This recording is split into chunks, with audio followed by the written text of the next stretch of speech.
Boxing. Yeah, siyempre. To the letter, ang nagiging implementasyon ng fight plan ni Filipino boxer Milan El Metodico Melindo para talunin si Thai challenger Falan sa noong Sabado sa Cebu City. Dahil sa implosibong panalo ay naiuwi ni Melindo ang IBF Interim World Light Flyweight belt via 12-round unanimous decision. May report si Aaron Bayato ng Sports Radio 918.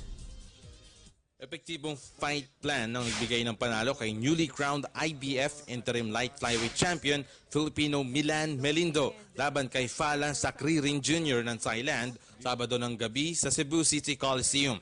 Ayon kay Ala Boxing Chief Trainer Edito Villamor, malaking bagay na sinunod ni Melindo ang kanilang plano na gamitin ang walang puknat na jab ni Sakriring para mapilitan nitong makipagsabayan. Ito'y dahil kilala si Sakriring na madalas umiwas sa atake ng kalaban, dahilan para makapagtala ito ng sapat na panalo para maging isa sa highly rated light flyweight contenders.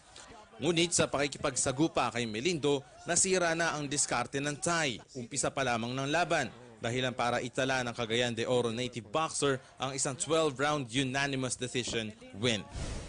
Happy kami sa resulta kasi nakikinig si Milan sa strategy, ginawa talaga niya, kinuha talaga yung laban.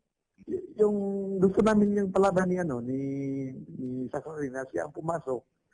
Tapos nakuha namin dahil sa ginawa niya yung jab, yung jab ang nakadiscourage sa kalaban Ngayong hawak na ni Melindo ang interim title ng IBF, obligado na si regular champion Akira Yaigashi ng Japan na idepensa ang kanyang titulo kay Melindo. Dahil sa isang shoulder injury ay nakakuha si Yaigashi ng medical leave sa IBF na tatagal naman hanggang March 2017.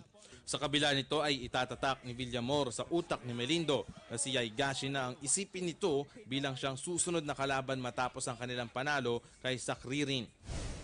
Yung skills ni Milan, yung makikita yung sunod-suntong, yung ability ni Milan na yung paano madaling maka-adjust si Milan sa kalaban. Titingnan namin yung video, lahat, yung mga witnesses niya, yung lakas niya, kung saan siya mga witness doon kami ditira, kung paano siya lumaban. Yun ang titingnan namin sa video. Kailangan i-observe, study, para makuha namin si Yaigashi.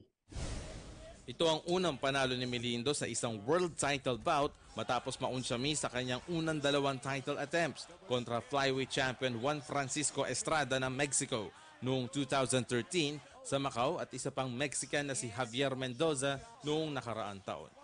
Para sa PTV Sports, Aaron Bayato, Sports Radio 918.